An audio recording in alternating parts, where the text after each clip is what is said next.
Hi everyone, my name is Carissa. I'm going to be sharing my story of how I met my husband and how we got married and how it wasn't a fan favorite amongst our friends and family and just how we have navigated that. Um, so let's dig in. So I've known this guy for a few years. He serves at my church, but he serves at a satellite campus. So I serve at the main campus and he serves at a satellite campus. And we both serve in high school ministry. He is the youth pastor at the church, and I am just a volunteer. And I don't want to say just a volunteer, but I do not work for the church. So him and I have always been friends and acquaintances. I see him a few times a year, and we would always talk. And I always loved hanging out with him and just having really cool conversations with him. And in November, he had reached out to me, and we had started talking. But this was just for as friendship, I was like, oh, this is a cool guy to talk to as a friend. So him and I started talking. And then in December, we started talking more. And then we actually, toward the end of December, started hanging out one-on-one. And, I'm 32 years old. I'm not trying to hang out one-on-one with any guy unless I have, an interest in them. And so it was kind of weird because I was feeling a desire to hang out with him, even though I just felt like he was a friend. And we had both had multiple times where the Lord was telling one of us to reach out to the other one to hang out. And we felt really weird because we were like, they're going to think we like them. And we just were super uncomfortable, but we obeyed the Lord. And some really crazy miracles happened, like his car not working, and it hadn't been working for a while. And he just was like, all right, Lord, if you want me to meet up with Carissa, then my car is going to start. And his car drove him there, drove him back to his house, and it never worked again. So it's just things like that where the Lord was just so intertwined in us hanging out, to the point where sometimes I would be arguing with the Lord about reaching out to text him because I was like, he's going to think I like him, we're just friends. So now we're in January, and he had expressed to me that he liked me, and I was just like, oh, I still think of you as a friend. And he was praying to God, okay, God, I don't want to lose this friendship. I really enjoy talking to her. But so I asked that you take away my feelings. And the Lord was not taking away his feelings, and he was getting really frustrated. He's like, Lord, why are you making me, why aren't you helping me get over her if this is not what you want for us? So then I just kept getting signs from the Lord. I would be writing in my journal, and I felt like the Lord was speaking to me, and I would write down I have chosen Namir for you, which is my husband's name. And I'm like, what? Really? I wasn't really interested in him like that. So I was just like, you chose him for me? Well, I don't really feel that way about him. And then I just was like, you know what, Lord, if this is in your will, you're going to increase my desire. So I just started praying, Lord, change my heart so that my desires align with your desires. And I just kept praying that. And all of a sudden, I started seeing him differently. I started liking him.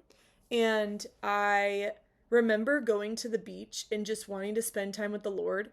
And God just kept putting him on my heart. And I was getting so annoyed because I was like, God, I'm trying to spend time with you. Why can't he leave my mind? He's just my friend. And God was just putting questions in my head, who do you go to when you're upset? Who do you go to when you're happy? Who do you want to talk to all the time? And every question I was like, Namir, Namir, Namir. And I was kind of getting annoyed because I didn't want to admit that I liked him. And I think a lot of it had to do with me being single for so long and just totally being content in my singleness, because I had constantly been praying to the Lord. Every time I would feel like I was desiring a husband so badly, to the point where I was thinking about it all the time, and it was kind of idolizing marriage. I would pray God, why aren't you enough? God, I don't know why you're not enough, but help me see that you are enough, God. God, you say to be content in all circumstances. God, help me to be content in my singleness. So I was actually at a point where I felt completely content in my singleness. And it would go on for months where I would be totally fine. And then then, a month would happen where I was like, I want a boyfriend or I want a husband. And then I just kept praying that prayer, like, God, help me be content in this circumstance. So I think when I started having feelings for him, I was kind of like in denial about it, because I was like finally at this place where I genuinely was like, I am okay being single and just like giving the rest of my life to the Lord, like whatever he has for me. I saw how much the Lord was using me in my singleness, and how much time I had to serve others and be there for others, and go out of my way to do things that the Lord was telling me to do in obedience and stuff like that. So I was totally fine. Anyway, so I end up telling him that I like him, because the Lord was telling me, like, you need to tell him that you like him.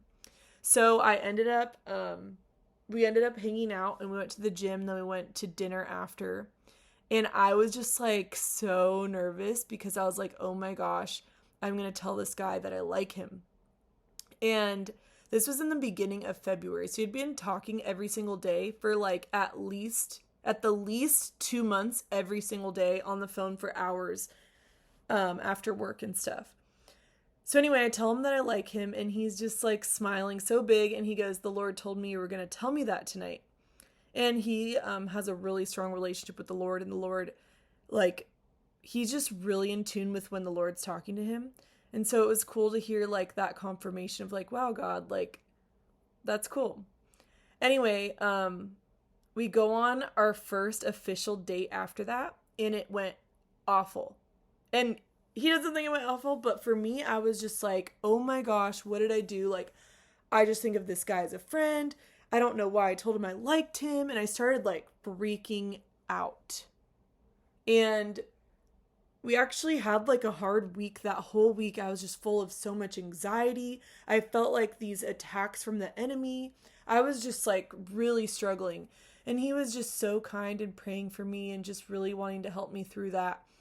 And then I was like kind of going back and forth where I was like, I just don't think we should date. And then I ended up being like, you know what? Let's hang out one more time. And I kind of was like, it was because the only reason I'm like trying to remember the order. The only reason I hung out with him was because we were both attending this ministry at this other church that we go to once a month. And it was going to be that following Saturday. And guess what day that was? Valentine's Day. So we had gone on one date. The weekend after was Valentine's Day. We were going to see each other at this church ministry event. And he was like, on Thursday before the event, he's like, hey, I'm going to spend time with the Lord and go on a hike with him after the ministry event. Do you want to come? And I was just like, immediately, I was like, no. Like, we're not hanging out one-on-one. Like, in my head, I haven't responded in the text, but I was like, no, like, I already told him I just want to be friends. This is too much. But then I was like, I need to ask the Lord. So I said, Lord, do you want me to hang out with him and go on this hike with him? Like, do you need me to go? Do you have something you want to share with me? So I wasn't even like thinking about him and I at that point. I was like, God, if you have something for me on this hike, if you want to share like information with me, or even just call me into obedience, then I'll go. So God was just really telling me, yeah, I want you to go. And I was like, oh my gosh, like, we're basically like continuing to hang out one-on-one, even though I was like, I just want to be his friend, right? So we go on this hike, and then we go to dinner, and everything was super awkward, but also really good because it was Valentine's Day, right? And so we ended up going to like Red Robin, because we were like, okay, like somewhere that's kind of casual and chill, not like, we're on a date or something. And then after that, I was kind of like, man, I feel like I should give him another chance. And then I was like, Carissa, you're so annoying. You're going back and forth. You're saying you like him. You're saying you don't like him. And I was like, I would be annoyed of myself, right? So anyway, we ended up going on a date. And it was pretty fun. And we ended up going and like talking in my car after for like an hour.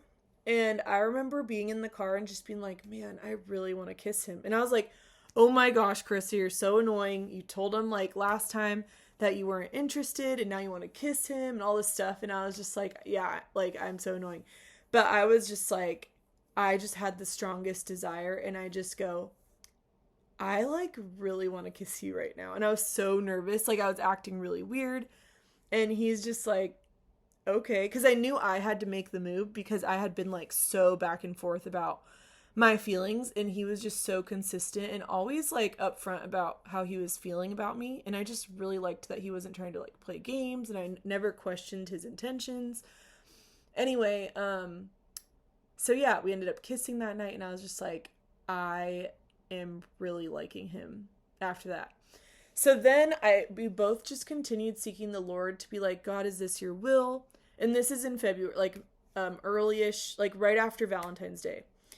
So then we're like dating for like a week, and then I'm just praying like, God, change my desires to fit your desires. And I just kept praying that, God, your will be done if this is what you want, like increase my desire for him. And then all of a sudden, like I'm a week later, right? Because we had been talking since December, like every single day. And I'm just like, I just love his heart. I just love this about him. I love that about him. I'm like journaling in my notebook. Like I love all these things about him. And I go, I think I love him. Like I'm saying all these things I love about him. Like I need to be honest. Like, is this just that I like him or do I love him? So then I was just like super giddy journaling, and I was like, I love him, and I like planned it all. Like I'm gonna tell him when we go to Disneyland for his birthday in 2 weeks, like that'll be the perfect time. But then the next time we hung out, I just like could not say it. And I was like, I have something to tell you. And I go, I love you. And he was like, I love you too. It was a really cute moment because he had told me he loved me before, and I was just like, whoa, X, blah, blah, blah, So I was like freaking out. And then this time I was like, I love you. And he said, I love you too, which was the second time he had told me that. Anyway, so we started, like we were officially boyfriend, girlfriend. And that was maybe like beginning of March. And then we were going to Disneyland for his birthday, and that was super fun.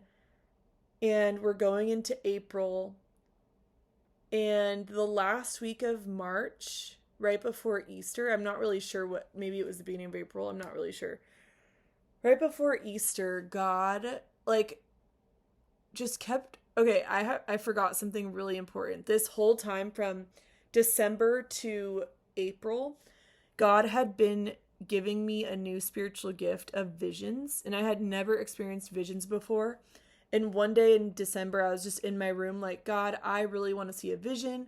I pray for these spiritual gifts. And God had given me the gift of tongues in the summer. So I was just like, I want to keep seeking, because the Bible says to like eagerly desire the gifts, right?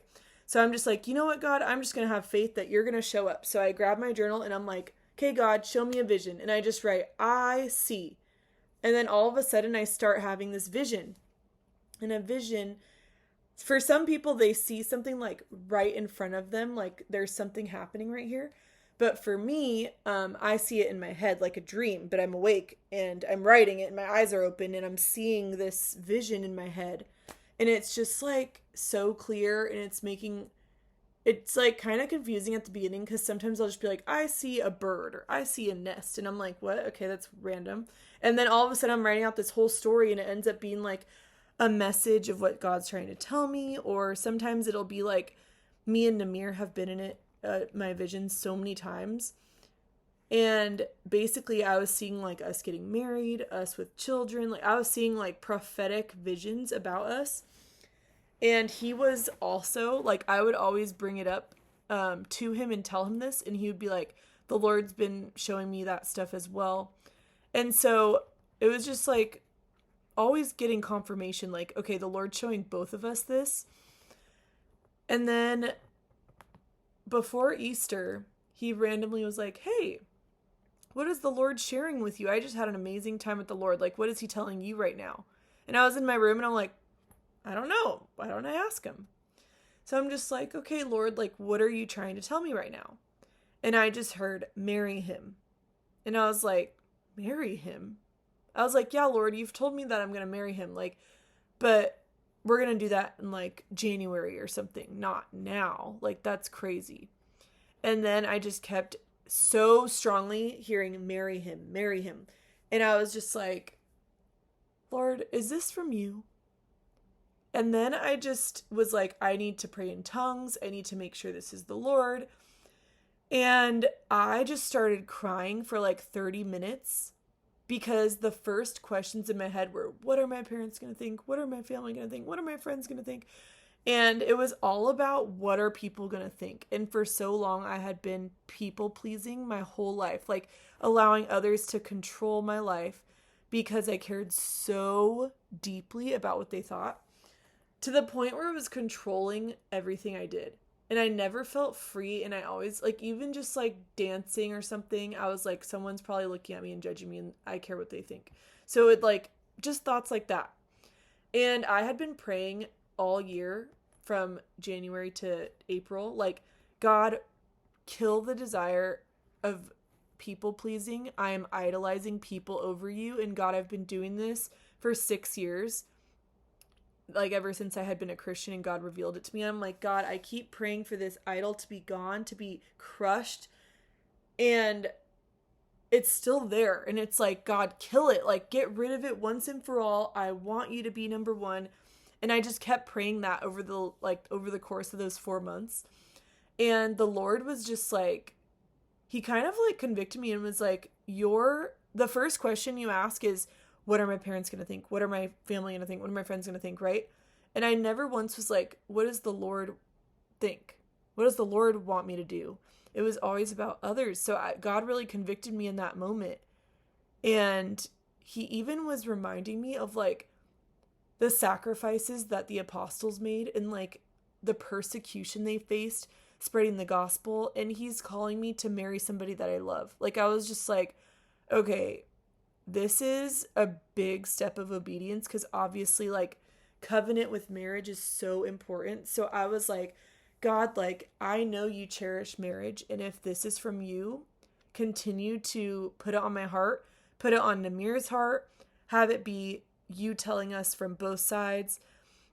We even both like sought out people that we really prayed, because telling anybody like the Lord's calling me to do this crazy thing of get married this quickly, telling anybody that, they're gonna be like, really, you think the Lord's telling you? Don't you just think it's your feelings? Like, don't, like, they're gonna try to possibly convince you out of what the Lord is telling you. So I was really praying, like, God, give me discernment on who you want me to share this with. And God only had me share it with one woman that I'm friends with. One woman. She's a girl like me. Like, I act like she's like 60 years old or something. And then one of the pastors at my church. And yeah, God was just really showing me over and over, like, this is what he wanted me to do. And so that night I was crying for like 30 minutes, arguing with the Lord, because obviously I didn't want to do it. And because I cared so much about what people thought, like, I was like, yeah, I want to marry him, but like on my time, when it looks normal to the world. And God's like, is it my timing or your timing? And one thing I always say about relationship with the Lord and obedience, like, obedience is more important than sacrifice, the Bible says. So God really highly looks at obedience in our faith journey as so important, because if we're not obedient, then we're not going to be effective for the kingdom. We're just going to want to be in control. We're never going to surrender. We're never going to allow the Lord to use us. We're only going to be like, oh, you can use me now because it's convenient, or because I don't feel too challenged and it's not out of my comfort zone. So yeah, you can use me now.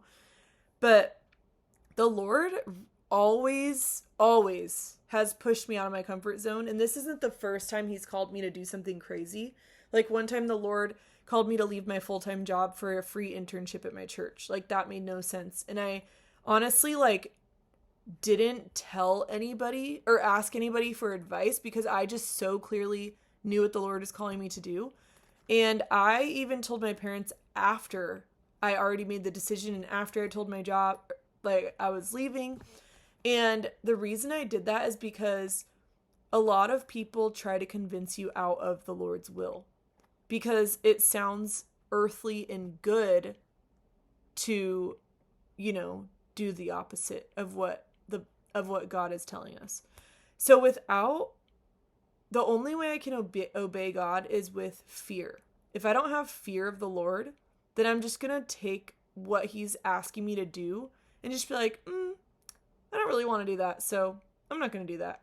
And I make it an option instead of you need to do this. Like, there's no option. Like, I think I'm at a spot in my faith journey where I'm just like, when the Lord tells me to do something, there's a purpose that even I don't even see. And I just have seen him show up time and time again. My faith has just exponentially grew through all these experiences where I was terrified to take these steps of faith, these leaps of faith, and God just showed up. And even though it was so hard and I'm like crying through it, it was like, wow, God, you just pulled me through.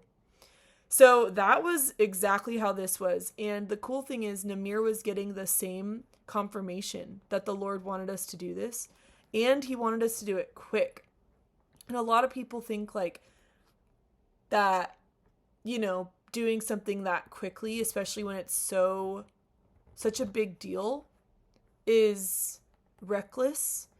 But I really think God was just really forcing me, like answering my prayer to get me to overcome people pleasing, because every single thought was, what are other people going to think?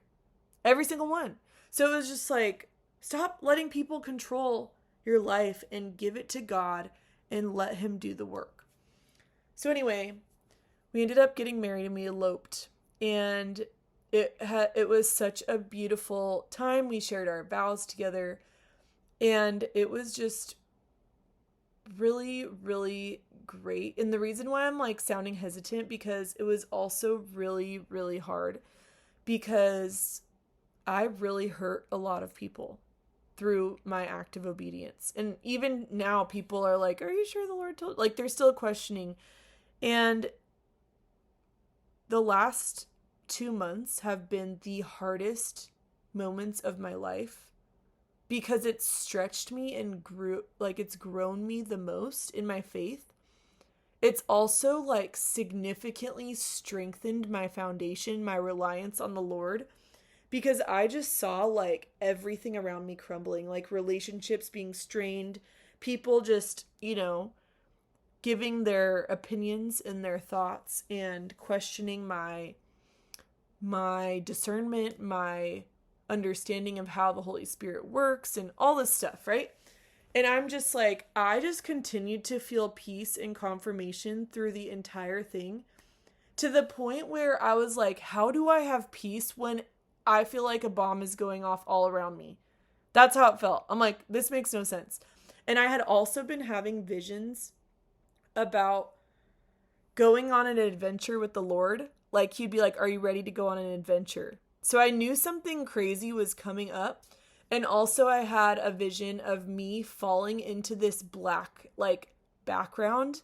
I was sitting on this chair, and all of a sudden the chair just went backward, and I was like dropping into this unknown, like, darkness. And it's not the darkness of like the enemy, like it was darkness, like being the unknown, like you can't see why I'm having you do this, but just trust me. It's kind of like a trust fall. And I felt so much peace. This was actually a dream, this one. The other ones were all visions, but this one was a dream. And I woke up at like 3 a.m. and was just like, I have never felt so much peace. I was bawling my eyes out. I was like so happy. I was like, God, please give me that peace again. That felt so amazing. So anyway, the Lord was showing me so many signs of something big was going to happen, where I wasn't going to understand. I was writing journal entries saying like, God is calling me to do something like I didn't even know yet, right? It was like the Lord telling me, I'm going to call you into doing something that it's not going to make any sense, but you just need to trust me. And that was it. So I've been married for 2 months now, and it's been amazing. It's just been so cool to see like, wow, God, you really blessed me with a man of God and someone who just loves me so deeply. And it's just like, this is why we need to trust the Lord, because so many things were going to get in the way of his will because of my care about what people thought, you know? And so, anyway, that's the story of how me and my husband are now married and how we only were technically dating for 2 months before and talking for 4, and we had known each other for a few years, but we weren't close. So a lot of people are like, that's crazy. A lot of people think it was reckless, but I just continue to just have such a peace that this is exactly what was supposed to happen, even though chaos is all around me. So, I don't know. I hope this story just inspires you to like take leaps of faith, to know that the Lord's always going to be with you, that obedience is the most important thing. And in order to be obedient, we must fear the Lord. And also realize that he is a good father and he cares deeply about his children. And I kept praying, God, this is a covenant. This is a big deal. And you wouldn't lead me astray in something this big as if I can, like, as I'm continuously seeking you throughout the week. I also forgot to mention that me and Namir did fast also throughout that week to get more clarity from the Lord and to really seek him in prayer to make sure that this was what he wanted us to do. And he just kept confirming it over and over. So anyway, thanks for listening. I hope you guys have a good rest of your time on YouTube. I was going to say night, but it's like, what if you don't watch this at night and you watch it during the day or something? So anyway, adios.